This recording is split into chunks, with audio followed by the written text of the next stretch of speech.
پھر اتحیات کے بعد آپ نے درود شریف پڑھنا ہے، دعائیں پڑھنی ہیں، اس کے بعد دعاؤں میں بہت ساری لمبی دعائیں بھی ہیں، مختصر بھی ہیں، اس طریقے سے نماز پوری ہو جاتی ہے۔ تو جہاں گنجائشیں ہیں اس کو ہمارے سامنے رکھتے ہوئے اس کو اختیار کرنا چاہیے، اور کسی مشکل میں نہ مبتلا ہونا چاہیے اور نہ کسی کو ڈالنا چاہیے۔ حضرت یہ نماز میں جو دائیں بائیں یا سامنے دیکھتے ہیں اس میں نماز ہو جاتی ہے نہیں ہوتی ہے؟ دائیں بائیں نماز کے دوران جو شخص دیکھتا ہے اس کی نماز نہیں ہوتی اگر وہ جان بوجھ کر ایسا کر رہا ہے، اور یقیناً اس کی توجہ خراب ہوگی، اس لیے اسے اپنے سجدے کی جگہ پر ہی دیکھنا چاہیے، سجدے کی جگہ پر ہی دیکھنا چاہیے۔ اچانک بلا ارادہ اگر نظر اٹھ گئی ہے سامنے دیوار کی طرف یا سامنے کی طرف تو بلا ارادہ نظر اٹھنے سے نماز میں کوئی خلل نہیں ہوتا، آدمی دوبارہ اپنی توجہ واپس کر لے اور سجدے کی جگہ پر نگاہ جما لے، اس سے نماز ہو جائے۔ جی آنکھ کی جو توجہ ہوتی ہے وہ آنکھیں بند کرنے سے زیادہ ہوتی ہے، اگر آنکھیں بند کی جائیں نماز کے دوران تو آنکھیں بند کرنے کے بارے میں علماء نے دو باتیں کہی ہیں، میں اس میں جو ہے وہ کچھ نہیں کہہ سکتا، البتہ یہ بات کہی گئی ہے کہ آنکھیں کھول کے ہر کام کرنا چاہیے۔ ایک بندے نے تو یہ بات کی اپنے آپ کو بچانے کے لیے، یہ ایک جملہ انہوں نے بول دیا کہ ہر کام کو آنکھیں کھول کر ہی کرنا چاہیے، یعنی ہر کام دیکھ کے ہونا چاہیے۔ لیکن قرآن مجید کی ایک آیت سے مجھے دلیل ملتی ہے، اللہ رب العزت فرماتے ہیں کہ انسان کی ظاہری آنکھ نہیں دیکھتی بلکہ اس کے دل کی آنکھ دیکھتی ہے، یا اس کو ترجمہ کر دیا جائے تو ترجمہ یہ ہے کہ انسان کی ظاہری آنکھیں اندھی نہیں ہوتی، انسان کا دل اندھا ہوتا ہے۔ اس وجہ سے اگر توجہ کے لیے، خاص توجہ کے لیے اگر کبھی انسان کی آنکھ بند ہو جائے تو اس کو ایسی بری بات نہیں سمجھنا چاہیے، اور اس سے بھی نماز ہو جاتی ہے۔ اگر اس کی توجہ واقعی اللہ کی طرف ہے اور وہ اس کو بنیاد بنا کے آنکھ کبھی اس کی بند ہو گئی ہے تو اس سے کوئی فرق نہیں پڑتا۔ ویسے آنکھ کھول کے نماز ادا کرنا، توجہ برقرار رکھنا ایک مہم ہے، انسان کے لیے مشقت والا کام ہے، اس کو کرنا چاہیے۔ جی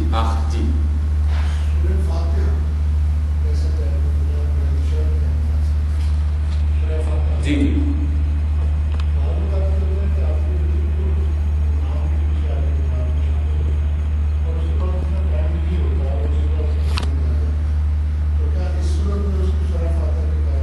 جی آپ نے پوچھا ہے کہ اگر کوئی شخص نماز جس طرح شریک ہوا کہ رکوع سے ذرا پہلے جماعت میں شریک ہوا ہے اور اسے سورۃ فاتحہ پڑھنے کا موقع نہیں ملا اور نہ ہی اس نے تلاوت سنی ہے، تو اس کے بارے میں فقہاء کی رائے یہ ہے، جس میں امام مالک، امام ابو حنیفہ اور دیگر علماء بھی اس میں شامل ہیں، کہ جو شخص رکوع میں شامل ہو گیا اس کی رکعت ہو جائے گی، اور امام صاحب نے جو سورۃ فاتحہ پڑھی ہے اپنی اس قیام کی حالت میں، وہ اس کی طرف سے بھی کفایت کر جائے گی، اس کے لیے کوئی حرج نہیں ہے۔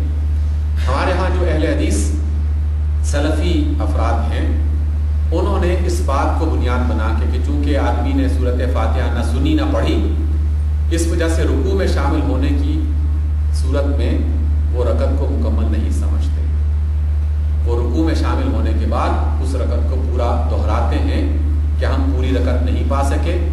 لیکن امام مالک کی میں نے رائے پڑھی ہے، امام ابو حنیفہ رحمۃ اللہ علیہ کی رائے پڑھی ہے اور دیگر فقہاء نے کہ جو رکوع میں شامل ہو گیا اس کی رکعت ہو گئی، اور جو اتحیات کے آخری حصے میں بھی شامل ہو گیا اسے جماعت کا ثواب مل گیا۔ تو یہ رخصتیں موجود ہیں۔ جی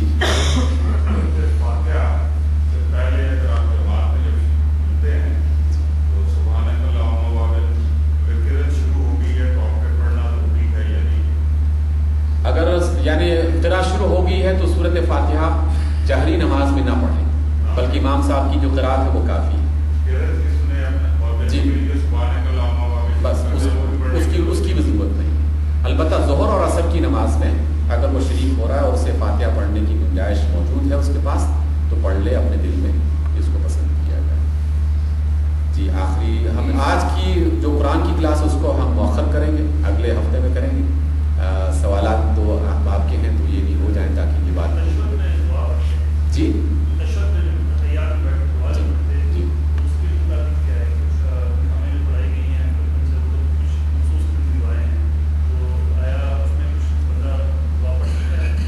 رسول اللہ صلی اللہ علیہ وسلم کی طرف سے اتحیات کی حالت میں مختلف دعائیں ہمیں ملتی ہیں، جس میں سب سے پہلے اتحیات للہ یہ والی بھی ایک طرح کی دعا ہے لیکن یہ لازمی ہے.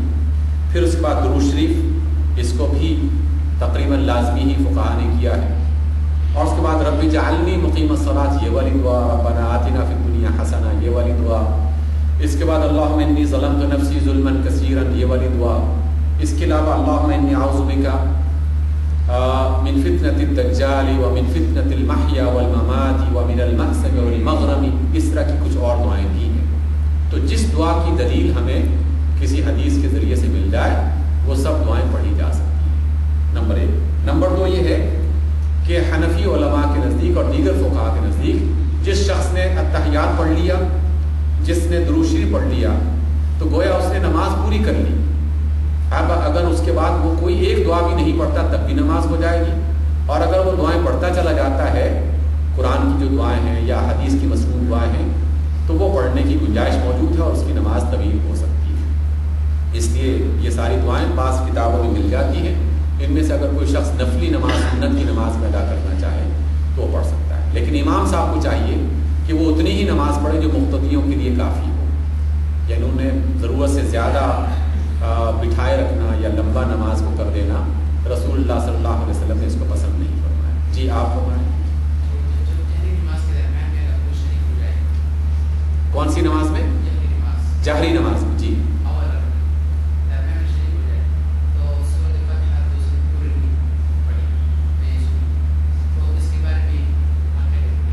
آپ نے بھی تقریباً اس سے ملتا جلتا سوال کیا تھا. تشریف رکھیں کہ آدمی نے جہری نماز میں شرکت کی یا سری نماز میں، اور دونوں صورتوں میں اسے سورۃ فاتحہ نہ سننے کا موقع ملا نہ پڑھنے کا موقع ملا، تو اس میں پھر 2 رائے میں نے بتائی آپ کے سامنے. حنفی اور مالکی علماء کے نزدیک اس کی رکعت پوری ہو جائے گی، امام کی قرات کافی ہو جائے گی جو پہلے کی جا چکی ہے.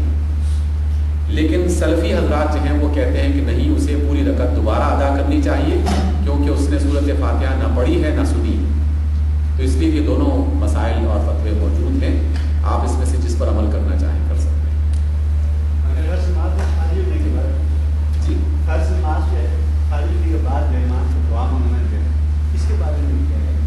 آپ نے سوال کیا ہے کہ فرض نماز پوری ہو چکی اس کے بعد دعا مانگنے کے بارے میں، امام صاحب جو دعا مانگتے ہیں اس کے بارے میں کیا تصور ہے. دیکھیے، میں نے اپنے بچپن میں تمام سلفی حضرات کو، تمام اہل حدیث حضرات کو یہ دعائیں مانگتے بھی دیکھا ہے اور اس کی تلقین کرتے بھی دیکھا ہے. ابھی کچھ عرصہ پہلے سے یہ سلسلہ شروع ہوا ہے کہ نماز کے بعد دعا نہیں کرنی چاہیے، اور حرمین میں نماز کے بعد دعا نہیں ہوتی.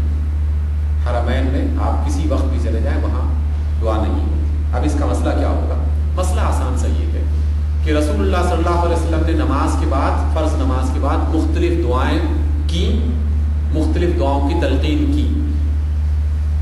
گویا کہ اصحاب رسول نماز کے بعد دعائیں کیا کرتے تھے، لیکن وہ دعائیں انفرادی طور پر اللہ کے رسول بھی کرتے تھے اور اللہ کے رسول کے صحابہ بھی کیا کرتے تھے. جیسے جیسے مسلمان مختلف علاقوں میں پھیلنا شروع ہو گئے اور اس میں عجمی اور بہت سارے غیر عربی جو افراد تھے وہ بھی اس میں موجود تھے، تو علماء نے دیکھا کہ اکثر لوگ نماز بھی بمشکل سیکھتے ہیں. دعائیں سیکھنا تو بہت دور کی بات ہے، نماز بھی بمشکل سیکھ پاتے ہیں. تو سہولت کے لیے انہوں نے اجتماعی دعا کا اہتمام شروع کر دیا. دعا پڑھنے کی سنت تو موجود تھی، اللہ کے رسول کی تعلیم بھی ہے کہ دعا پڑھنی چاہیے. اب فقہاء نے تعلیم کے لیے، لوگوں کو سکھانے کے لیے دعا کو بلند آواز میں پڑھنا شروع کر دیا تاکہ لوگ سنتے رہیں اور سن کے آمین کہتے رہیں کہ امام صاحب نے یہ جو دعا پڑھی ہے اللہ تعالیٰ ایسا ہی ہو اور ایسا ہی ہو اور ایسا ہی ہو. تو یہ ایک رواج چل پڑا. اب یہ چونکہ سنت حسنہ ہے، میں اس کو بدعت نہیں کہتا، اس کو سنت حسنہ کہتا ہوں، اس وجہ سے کہ اللہ کے رسول صلی اللہ علیہ وسلم کے کسی ایک عمل کو جس کی کچھ گواہیاں موجود ہوں یا کچھ صورتیں موجود ہوں، اگر اس کو سکھانے کے حوالے سے کسی جگہ پر اختیار کر لیا جائے تو اس کو بدعت نہیں کہا جاتا، بلکہ اسے سنت حسنہ کہا جاتا ہے.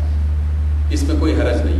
لیکن اگر کوئی شخص فرض نماز کے فوراً بعد اٹھ کے سنتیں ادا کرنا شروع کر دے تو باقی لوگوں کو اسے کوئی ملامت نہیں کرنی چاہیے.